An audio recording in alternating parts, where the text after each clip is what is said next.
Hello everyone, welcome to the Melting Pot podcast. I'm your host, Dominic Monkhouse.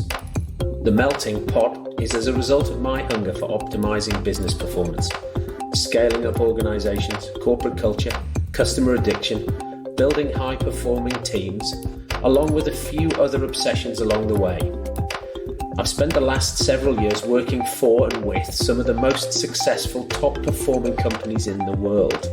And this podcast is my attempt to synthesize what I've learned along the way to help you build a high-quality business and live a more fulfilling life.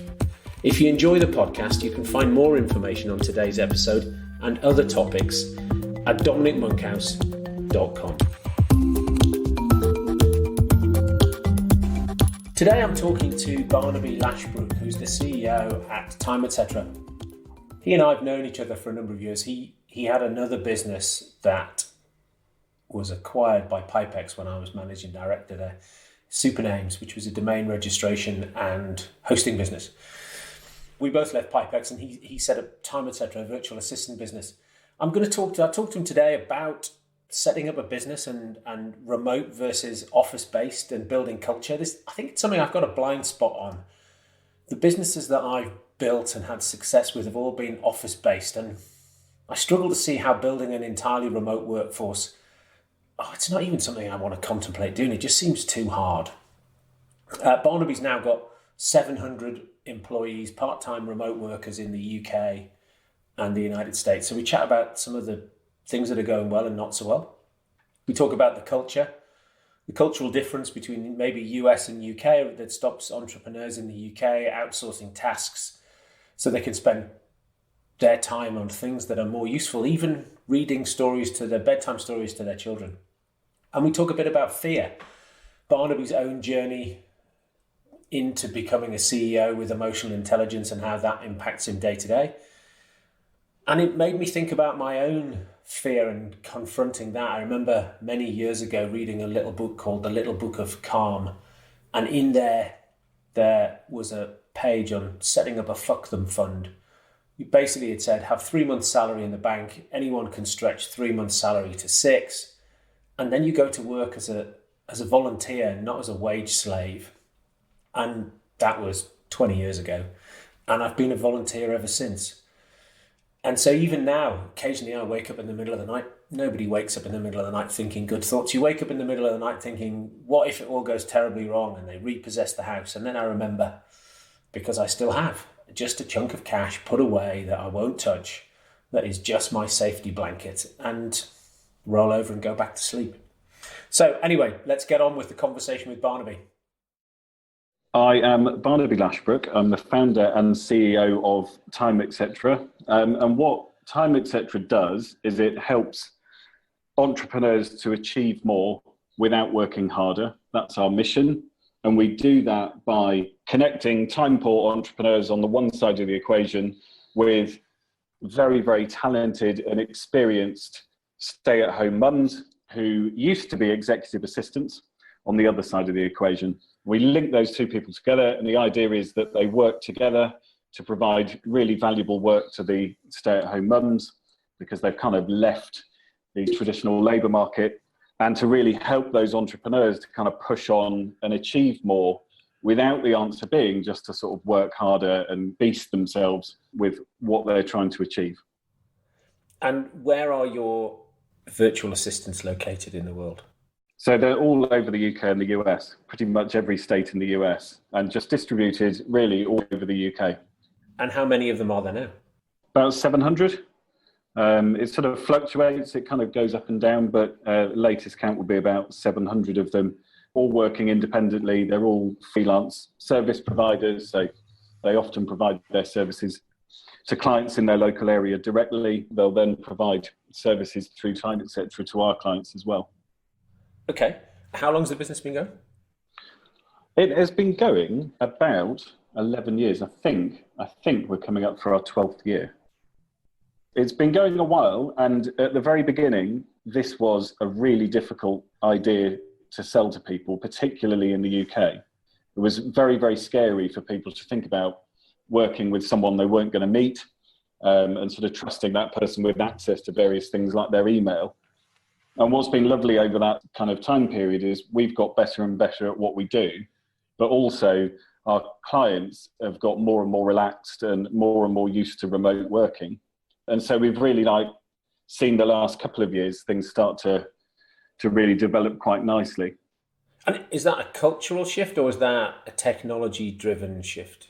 I think it's cultural, because I think the technology actually is really similar to how it was 11 or 12 years ago. But, people are just getting gradually more familiar with this idea that, there's a big workforce out there, and the sort of way that you traditionally did things, which was finding someone extremely local to you, even within sort of easy commuting distance of your office or wherever you tend to be, it really limits your options. It really limits who you can work with.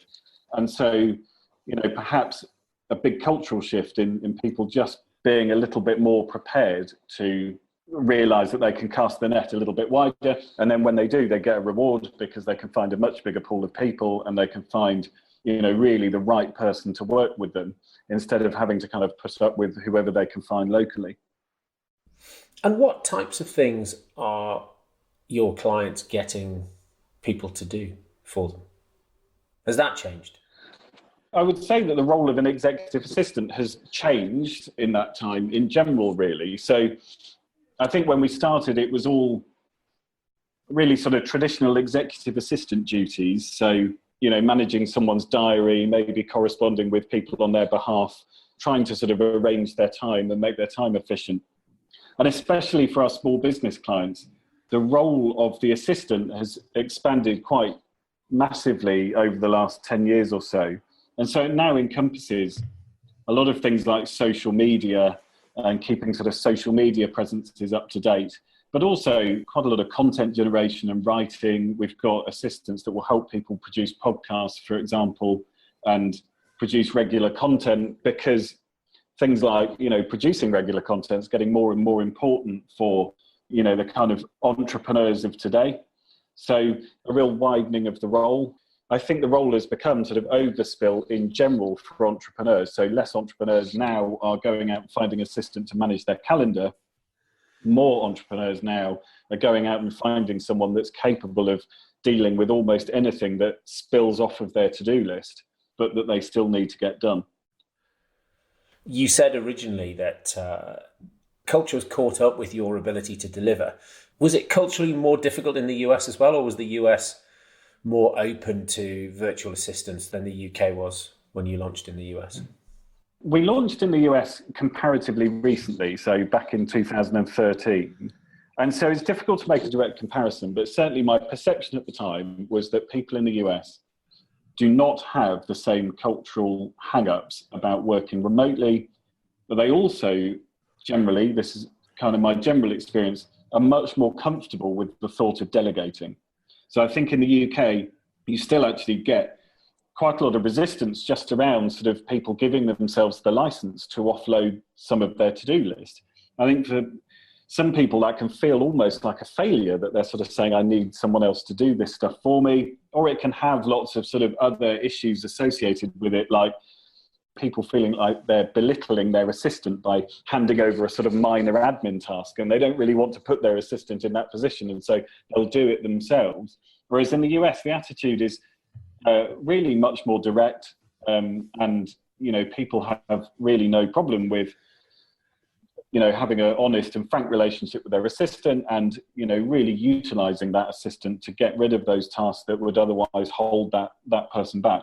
So I think the US is probably ahead in terms of the general cultural thing about using remote people, but I also think there is a cultural difference there, and people in the US in general are much more comfortable with this kind of delegating thing, whereas we have to sometimes really persuade people that they are worthy of being able to delegate to someone in the UK. And how do you do that then? How do you persuade somebody that they're worthy?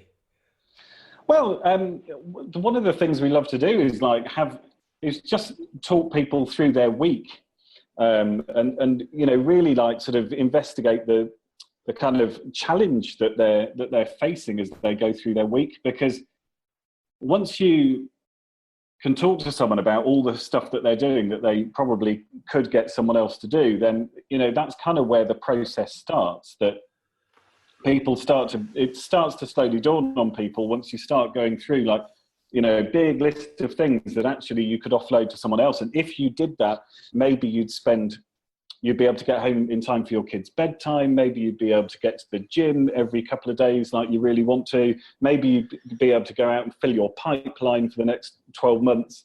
I think you have to show people that it's not about, you know, having an assistant isn't a luxury. It's not about, you know, you become successful, you get an assistant, and, you know, that's a bit of a luxury. And, you know, rich and successful people have assistants because they don't want to do this stuff themselves. If you show people that having an assistant is the key to achieving more, it's the key to doing some of those things that you want to do in your life, it's the key to seeing more of your family, then, you know, that really helps to challenge the perception that it's a luxury and maybe not something that you know, that person would indulge in, and it becomes more of a essential tool, which is what we really believe it is. That sounds like you're selling a solution rather than, you know, a phone answering service. The way you've just sort of pitched that sounds very different to the pitch that I see from some of your competitors. Well, we've always sort of stood out from, say, phone answering services because they do kind of one thing, and they, you know, you redirect your calls to them, and they have an assistant on the other end of the phone that answers the phone call and takes a very simple message and sends it on. So that's, you know, really very like a kind of human voicemail. And right from the beginning, what we've done is really got, you know, very in depth with people's businesses and provided sort of full executive assistant support to people.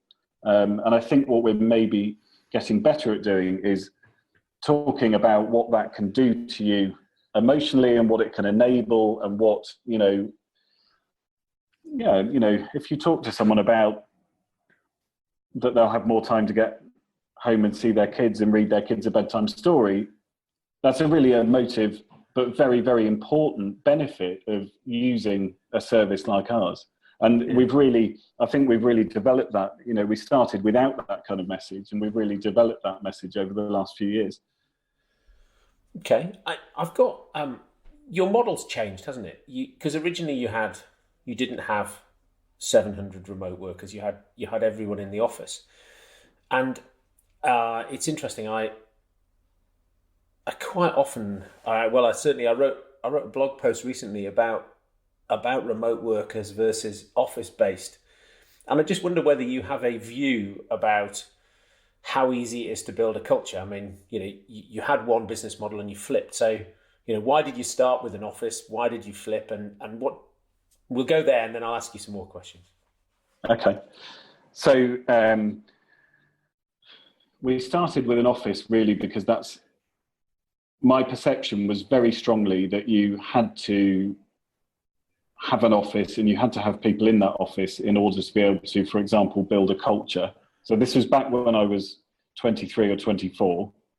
And the idea of working with people remotely was very scary, I suppose, ironically enough. And I didn't think that I'd be able to do the things that I really wanted to do in terms of building a culture. And that's really what I wanted to do when I started Time, etc., is kind of experiment with some of the things that I'd seen people like yourself doing in terms of culture. And so we set about recruiting people in this very small geographic area around Birmingham in the UK, and really selling their time, you know, sort of splitting their time up and selling it to people just like you would if you were running an accountancy practice or a legal company. The challenge with that was that if you're running an accountancy practice or a legal company, then basically you've got a huge amount of budget to play with, and you can afford to split up people's time, divide their time up and sell it to your clients and have some margin. If you're selling executive assistant services, there's a very small margin in that in comparison, and it was really impossible for us to take a person and pay them a good salary, divide their time up, and then sell that on to clients. Plus, actually building a culture turned out to be much harder than I thought. Maybe that was inexperience, but it was difficult, and I found it really tough going. What our clients were telling us was they weren't prepared to pay as much as we had to charge in order to make that model work. And things plateaued. We got to about £1 million worth of revenue, and we hit a sort of ceiling, and I couldn't get the business past that ceiling. And very quickly, we sort of ran into lots of people issues, which never really went away, and I sort of lacked the experience to really tackle those at the time. And so what started as trying to recruit lots of people, have them right there, and have an office full of people to build a great culture, turned into really quite a negative culture, and a business that I couldn't grow and I couldn't scale. And so then really what happened was I got back to my roots, and I had a business before that was really a technology business first and foremost, and it had grown with very low staffing levels. And I set about turning Time, etc. into a human-powered technology company. And that's what it is today. We automate sort of 95% of what we do, and then we do the remaining 5% very humanly and as well as we possibly can in a very, very human way. And because we turned it into a technology company, we were able to start working with people remotely, which was a huge leap of faith. But those people had been coming to us for years. So stay-at-home mums who had previously been very highly qualified executive assistants for some incredible companies, and people had been coming to us for years saying, I can't re-enter the workforce. No companies in my local area want me to work part-time around school hours. I can't find work. I'm highly qualified. Can I have some work, please? And for years, we turned them down. So in effect, all we actually did when we changed from trying to recruit all these people and have them in a small office in Birmingham in the UK to working with hundreds of remote freelance assistants, really all we did was we listened to our customers who wanted to pay less and have a very flexible service that we couldn't offer them before. We listened to the workforce who were coming to us in huge numbers and saying, look, we'd love to work through you. And we sort of listened and put those two things together. And we've never really looked back. Then in terms of culture, I think we're always trying to learn how to sort of really get our culture over a wide spread. And there are things we're doing this year. So we're generating lots of content for our assistants, for example, to sort of really give them an insight and a sense of ownership over how we think. Mm-hmm. But one of the most effective things has been making sure that the culture in our core team of full-time people in Birmingham is so strong and so authentic that whenever they interact with our freelance partners, that really comes across. And we see that in our net promoter feedback. So we get really healthy net promoter scores from our assistants.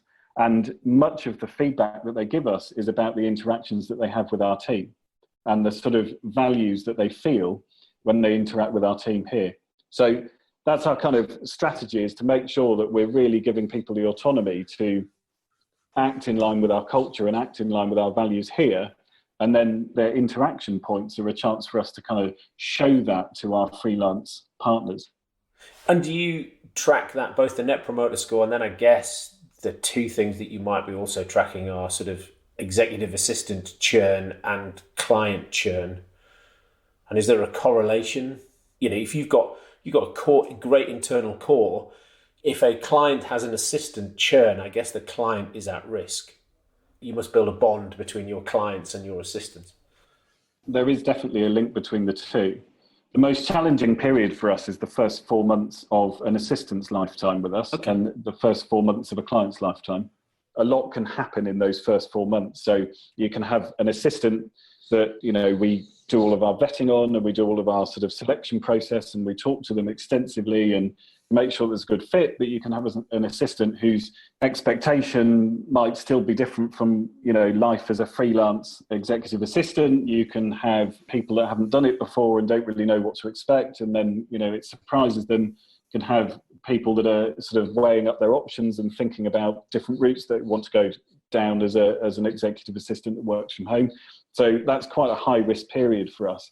And the same with clients, that in terms of churn, we measure churn on both sides, and it's that first 4 month period that can be absolutely critical, because you can have someone that's never delegated before, that's trying to hit the ground running, and suddenly offload all of this work.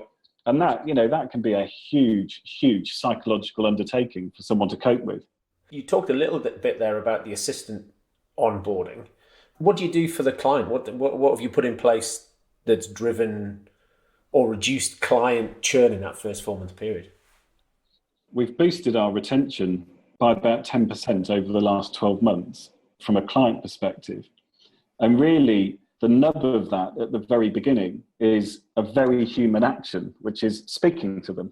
Sounds very simple, but in our journey, we went very tech heavy. And there was a time a couple of years ago where maybe going back 3 years, where you could come to Time, etc. You could sign up completely self-service online. You could enjoy a free trial, be linked with an assistant. We'd match you automatically to an assistant. You could start your relationship with an assistant without speaking to one of our team, which was incredible in terms of the sort of sign-up volumes that it attracted and what it enabled us to do. And it was very low touch and very inexpensive for us to sort of administer. But actually, when we really started to look in detail about how to boost retention, the answer that we came up with was to say that first initial contact with us and how you come on board the service as a client is undeniably a human optimized part of our business. So it's something that really we need to accept, that we should do it humanly. And not only that, we should do it humanly as well as we possibly can do. And so really the client journey begins with getting to know them, going through their typical week, establishing where they're currently losing all of their time, talking really very candidly about how they feel, if they could reverse that, what they would do with their time, if they could get that time back. And, taking really quite a detailed brief, I suppose, from that client. And then what we do is we put that brief out to our pool of freelance virtual assistants, and we have a bit of a marketplace model where those assistants can apply to work with that client if they feel like they're well suited. There's some technology in the background that makes sure that we're targeting really well suited assistants. And then we will screen the assistant, we will speak to the assistant on the phone, we'll really dig very deep into why they feel that they're a good fit to work with that client. And so we're really, I suppose, in a way, replicating what you'd have to do if you were hiring someone full-time in your business, which is lots of very in-depth conversations, really getting to know what someone's motives are, really trying to establish a fit. And we kind of reverted back to that very time-consuming, quite expensive for us to do approach. But the results are incredible, really, because we just have had a huge increase in the number of people where it's worked, because we're investing that time in that very human and probably quite non-scalable process to really get the fit right at the very beginning of the relationship. Is it really non-scalable, or is it just unavoidable? I think the reason I say non-scalable is because I've kind of advocated doing the small amount of human things that you have to do in any business as well as you possibly can do for a long time. And that's always been met with a lot of the people I've spoken to who have been, perhaps tech entrepreneurs and people trying to build the next big thing. That's always been met with this slightly cynical view that if you introduce human processes into your business, it's not scalable. It's as scalable as we need it to be in our particular business, but it's also just imperative to the success of the client and assistant relationship. What else have you done inside the business with it? How many staff you got in Birmingham now? 30. 30. So with that team in Birmingham, what have you done to build, to either make sure you hire the right full-time staff or build the right culture? What have you done? In terms of hiring the right people, we use an Amazon technique of, I don't want to say interviewing by committee, but there's a group aspect to our interviewing. So we'll interview people, and then so a minimum of 4 people see each person that comes in for an interview. The person that comes in for an interview joins us for half a day and spends time in the office and has a lot of casual chat and looking through how the business works, which is a very transparent approach and was a little bit scary to do to begin with, but is hugely valuable because the people around them in the office gain a really good insight as to whether they are a good fit with the team. But also that person gets a very, very transparent view at exactly what they're signing up for in a way that we weren't doing before. We then have them interviewed by a minimum of 4 people picked from the team. And we each, this is lifted directly from Amazon, but we each write strong inclined to hire, inclined not to hire, and strong no hire anonymously on a piece of paper, put them in the middle of the table. And that's how we make our hiring decision. If we've got more inclined to hire or strong hires, then we go ahead and we hire that person. And that one little step has worked really well for us in finding people that the team considers to be a really good cultural fit.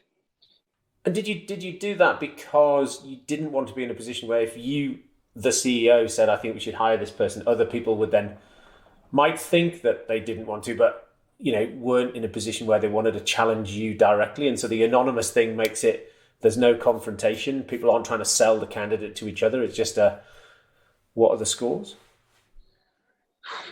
I mean, no, the motivation behind it was, as soon as I read about it, I think Kirst actually told me about it, who's the COO, and it just seemed like a good way of doing it. So we experimented with it and it worked. So there was no direct motivation behind it. We were doing something similar, we were sort of asking people's opinions, but this attaches actually a little bit of accountability to the opinion.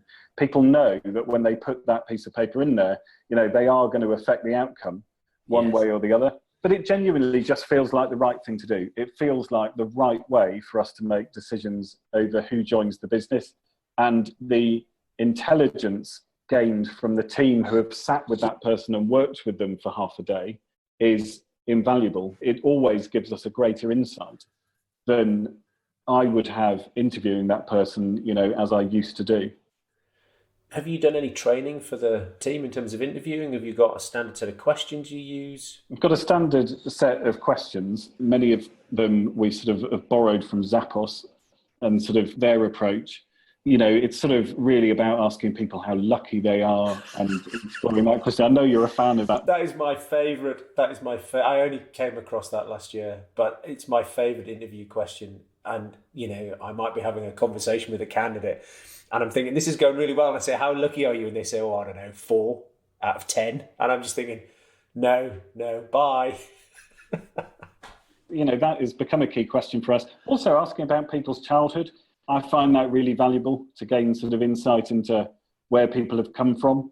That sort of also seems to reveal a little bit more. But the majority actually of what I spend my time asking about in an interview is, well, how would we motivate you and how would we coach you? What I'm really interested in doing in an interview is building a list of how this person would be motivated and coached and what they need and what's going to make them feel like they're progressing and what's going to make them feel like they're growing. And really writing a list down. If that person is successful and we hire them, then that list gets directly used by their coach as the basis for how we're coaching them and the one-to-ones that we're having with them and the conversations that we're having with them. The interesting thing is some people don't know. So you ask them that question, how can we motivate you? They don't know. And for us, that's not a good fit because we need people to tell us and to know and to be self-aware enough about how they're motivated and what's going to make them feel like they're growing and what's going to keep them coming back for more and being happy to be here. We absolutely need them to know what that stuff is so that we can then do that and meet their needs, really. Do you use Gallup StrengthsFinder in the recruitment process?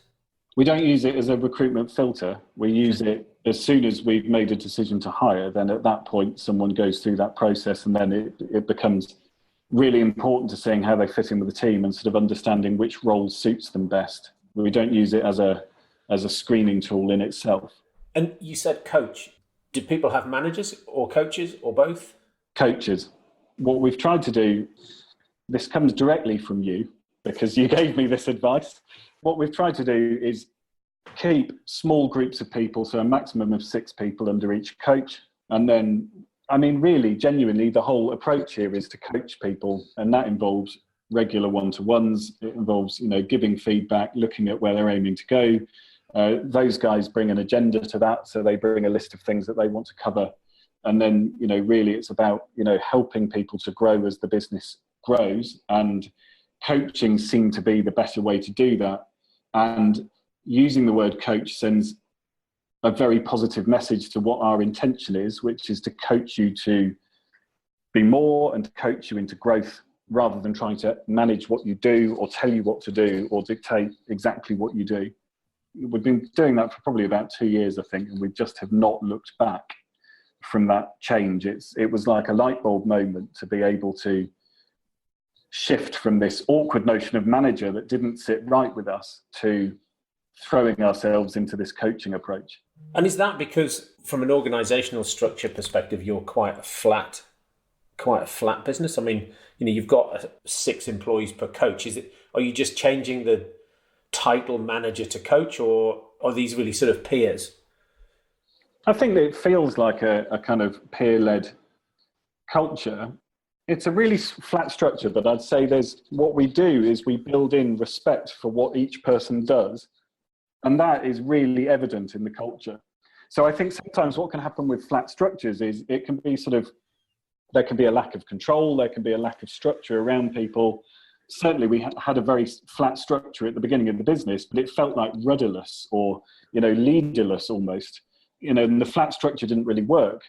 It seems to work now. And I think that's because, although it's quite flat, there is a real sense of respect for each and every person as to what they do and what they bring to the business and why they are appreciated by the team. And the way that we've done that is to introduce a daily appreciation huddle, which again, we've been doing for about 2 years, where the team get round in a big circle and amongst other things, so exchanging various information about what they're working on, what their challenge for today is, what their success from yesterday was, and various other sort of topical updates that they need to share with everyone. What happens is each person picks out one person or multiple people on the team that they want to appreciate. And we go around the group and each person says their appreciation for who it is that they're appreciating. And that was the single most powerful thing we've ever done in terms of culture and structure, because it's user-generated content. So it's not coming from on high. It's not a leadership request. It's not a kind of management thing. It's going directly peer-to-peer across the team. But what it seems to do is it seems to really highlight what each person is bringing to the team and bringing to the company. Because when they get appreciated, everyone else sees what it is that they are bringing to the company. And eventually everyone gets appreciated. It just naturally goes in ebbs and flows. And people, I think over time, start building up a really clear idea of what it is that each person around that group is doing for the group. And it's one of those things where, again, I feel strongly it's that sort of human touch versus technology. You could have had a system where everybody has to fill in an email, send it to you, send it to Kirsty, your CEO, and and then maybe somebody reads it out, or maybe it's published online, and that me giving you feedback face to face across the room means you don't have to have any of the technology, and it's way more powerful. Somebody doesn't have to go to the trouble of writing it down, and the intonation and the facial expression, and the joy comes across in a way that you just lose once somebody tries to type that up. Yeah, and so just that alone has been very powerful. It's why I struggle to answer the question about whether this is a flat structure. I think it is, but it's built on sort of respect and recognizing what each person brings to the team. And so maybe that's why it can exist as quite a flat structure, because everyone is very, very clear on what each person around them is bringing with them into the culture. And they have to be very clear on that because they're going to see it every day in these appreciation huddles. I've got one thing that it's a bit of a jump from where we are to where I want to get to, but it's only because we were talking about this before we started recording, which is this concept that you were describing about new employees come in and sometimes they bring fear with them. I won't say any more because it's much better if you describe this whole concept and the impact it's had on people, because I just think it's absolutely fascinating. I think the appreciation huddle is like a really good example of how it's possible as a business to get back to being human. And, everyone wants to be appreciated. Everyone wants human interaction. And actually, as you were saying, that if you can appreciate someone in a very human face-to-face way, it's way more powerful. And this being human approach, I think, has helped in other ways. So we've noticed with multiple people that have joined the business that they have often brought something with them from a previous role or even school, actually, or their upbringing, that we can see like really can get in the way of what they're able to kind of unleash in terms of their talents in this business. So taking the example of fear, a particular member of the team joined having worked in a very large sort of corporate environment in which her immediate manager used fear to kind of control how her team worked. So it was a very fear-based environment where everyone was pretty nervous about what was laying ahead for them when they came into the office, very nervous about doing the wrong thing, making mistakes. And when she joined the business, within a couple of weeks, she was finding it really, really hard because she was scared. And to us, that sort of seemed, it didn't make any sense. We consider that we've got a really safe environment. It didn't make any sense that, there would be anything here that was like triggering this fear. But then delving more deeply into it, really it was clear that the fear had come from this previous manager in this very toxic environment that she'd come from.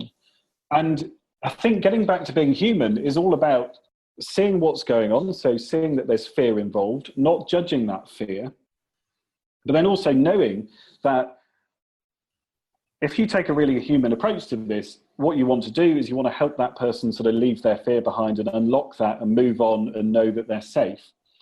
What I used to do, going back quite a few years, was I used to think, this person has a bit of an issue, they don't seem to feel very comfortable here. I'm going to have to manage them. I'm going to have to do something to make sure that they, don't let these issues get in the way. I might have even just seen it as a sort of personality trait that, actually I wish I'd known before I interviewed them. Whereas the really human approach here is to unlock that person from that fear.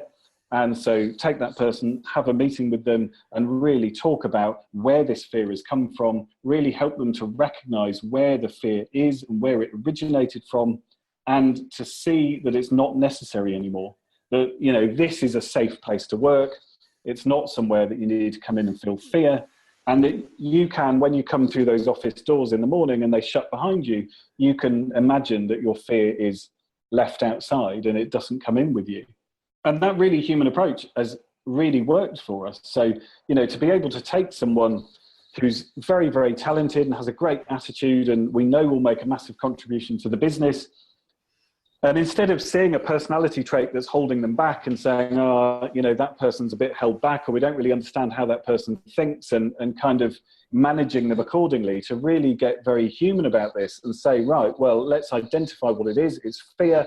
And let's talk about where that came from, and let's talk about why you don't need to feel that here, has really unlocked some great potential in people. And in my mind, it's like a necessary skill of any employer these days, is to really be able to identify what psychological traits are happening and what emotions like fear or guilt or, other sort of complex emotions are happening, and to be able to have that very human connection with that person in which they're made to feel safe and can feel like they can leave that stuff behind. And we've seen it, great transformations here, from someone coming into the business in a junior role, racked full of fear because of a previous employer, and transitioning within a year and a half to being a coach, coaching 6 people and getting fantastic feedback and really thriving. And for me, unlocking that fear and dealing with that at the very beginning of that journey is why she is now in that position and has done so well here. 2 things spring to mind. One is I've actually seen in some of the companies I've been in, executives colleagues at an executive level bring that fear from big corporates where, they felt that they had to be antagonistic every day because either somebody would stab them in the back or kill them, and so, finding that transition very, very difficult. And finding it very difficult to talk about it because they're at a senior level and they're not supposed to have personality flaws. And so I've seen that. I see those sort of, the way in which some managers in some clients of mine work with their teams, because it's the way that somebody is obviously, they've seen somebody that either that's happened to them, or maybe it's their childhood but, do the opposite of building psychological safety in their teams. They're sort of erratic, bullying, maybe, although that's certainly not how they would perceive it. And it just takes me back to the work that Google did on Project Aristotle, where, they said absolutely one of the cores for building high performance teams in their organization, and they have no shortage of talented people, it was around psychological safety. And as you said, that's absolutely, building that trust is absolutely at the heart of building high performing companies. How did you stumble across that? Was there a book? Was there a podcast? What was the sort of the trigger for you where you went from the tech entrepreneur for whom people weren't a thing and it was about automating everything, to actually being in a position where you're having a conversation with an employee about it's okay, you can leave your fear behind? I think it was a personal transition, really. I think probably triggered by my mum dying in 2011. And I think that sort of, probably made me reassess a lot of things about my life. A few years later, I went to see a therapist to sort of, talk about how I was thinking about things. And really, because it started to dawn on me that maybe I could change how I was thinking about a few things that were kind of holding me back.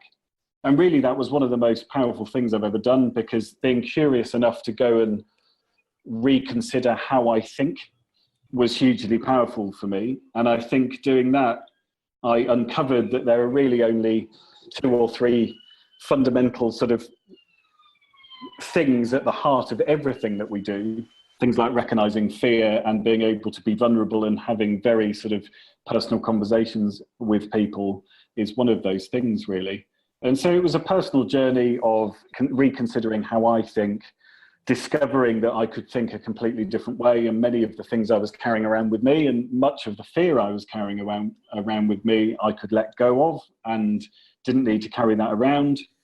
And I think when you've discovered that yourself and you've been through this kind of journey yourself, it then becomes almost a compulsion to share that with as many people as possible. Because if there's someone in front of you and you can see that what it is they have some fear that they've continued through and they're carrying it, they've got it in a little bag by their side, and you can help them to release that fear, put it down, and to really flourish. It's a fantastic thing to be able to do for people. And so that really is why Time Etc. feels the way that it does. And I think it's why I'm now able to do those things, is really because of my own personal curiosity into how I was thinking, and maybe actually there was a different way to be from how I was 5 or 10 years ago. You talked about the daily huddles, but I just wonder what you've got these 700 remote employees, what communication rhythm you have found works best with them? I think this is an area that, we're focusing on now. I think we have, speaking honestly, I'm not sure we have a sort of communication rhythm. I think we're quite sporadic. What I do know is as much human-to-human contact as possible is a great thing. And so that's what we've invested in, and we've grown our team that have first-hand contact with our partners quite extensively over the last year. At the moment, what works for us is lots of human contact, lots of speaking to people and really sort of trying to find out what they're looking to achieve, treating them as partners and also really, I suppose, as clients, and, trying to make sure that we're doing the right thing for those guys. In terms of what we want to do with our communication, I think it's challenging, because what we don't want to do is send a newsletter out, and sort of do anything that's really too inhuman. I think we want to keep a very person-to-person feel and connection happening. But one of the things that we're investing in is to produce lots of content, all under one sort of branded umbrella. And so when our assistant partners log into our platform, we want them to find, aside from the work that they're doing and logging in to earn money and to do work and to find clients, we want them to find lots of really interesting and helpful content that will not only help them to perform at their very best through our platform, but will also help them to go out and sort of find other things to work on, go out and find clients on their own if they want to, completely outside of time, etc. Ways in which we can help them spend quality time with their families, ideas for food they can cook. Though I was talking to somebody the other day in his business. It sounds like you've adopted a similar strategy, which is almost that your employees are sort of on a tour of duty with you. They're not working with you for life. And so if they come and spend some time working for time, etc., and you've equipped them to not work for time, etc. anymore because they can do better, earn more, then that's okay. I think there are two things here. There's our freelance virtual assistants, and we want those guys to thrive inside and outside of time, etc. So the mission is that they have enough work that they can do from home to support their family. And if that all comes from time, etc., that's great. But genuinely, what we want is for that to come from wherever it needs to come from. And, you know, we want them to be a part of time, etc., for as long as possible.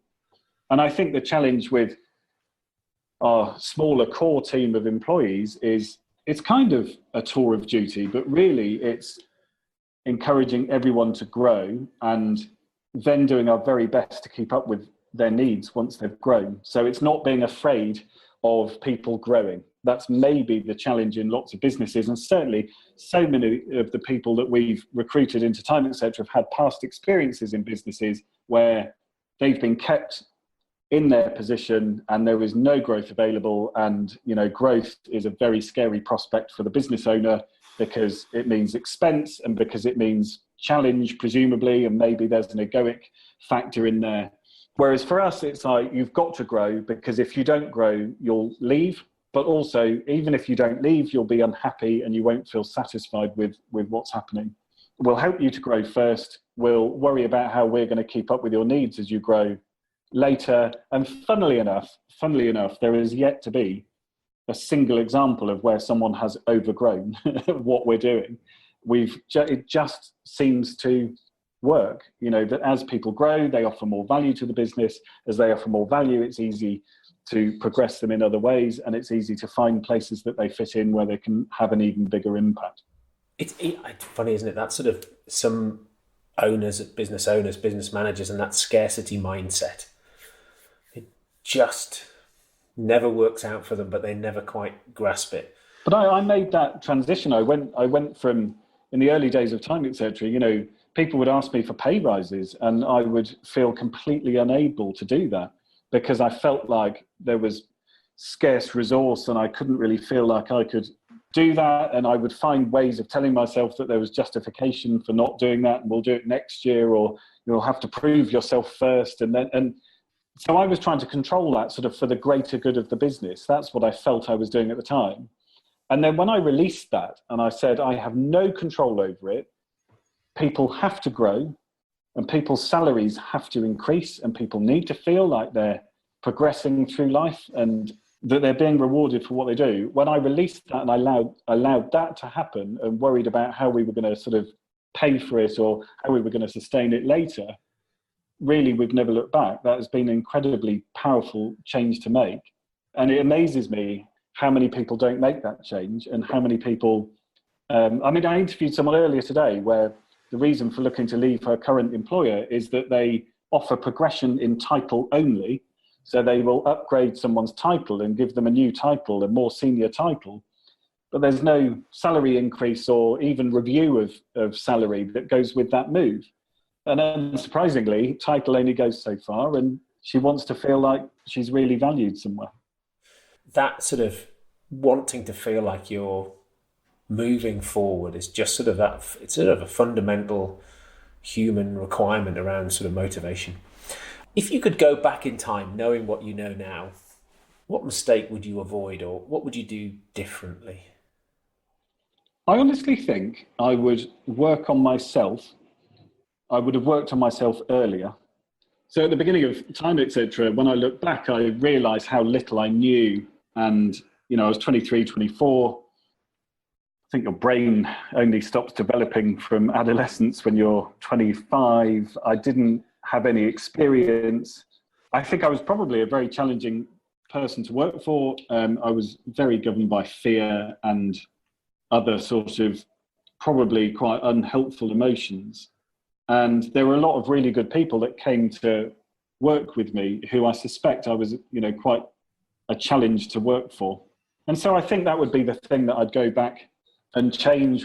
I would probably go back and recognize the need for self-investment and understanding how you think and what it is that drives you and what emotions affect you, and going back and understanding that first and then building a business second. Yeah. What books do you think people should read? Have you got 1 or 2 or 3 suggestions, books that made a difference to you? The one that I think could have real impact is sort of understanding how the brain works and understanding why we think the way that we think is called Buddha's Brain, which is by Richard Mendius and Rick Hanson. There are also some other books by Ruby Wax, actually, that I really recommend. They're very funny. They've got titles like How to Be Human, the Manual. The reason for mentioning that is because that's why I read about Buddha's Brain. She recommends it as a sort of in-depth kind of look at how the brain works. But I found that book sort of really powerful in understanding the physical reason that we think the way that we think, and the physical way in which you can change your brain if you can update the way that you think. And that's been very helpful in sort of understanding why the people around me and myself think the way we think. And so for anyone listening that, is kind of curious about what we've said about, having conversations with people about fear and making that really human connection and understanding how people think, I think that's a really good starting point that explains a lot of the kind of theory behind it. Okay. Any business books? In terms of a business book, Delivering Happiness by Tony Hsieh was one of the most powerful business books I've read, from the sheer number of things that you can borrow that he openly shares. So I think it's one of those books that you can't really say listen to in the car because you want to stop and write stuff down, or you want to keep a note of things to use later. And so that probably is my top business book in terms of takeaways and ideas that I've actually been able to go away and implement. Fantastic. Barnaby, thank you very much indeed for your time today. You're very welcome.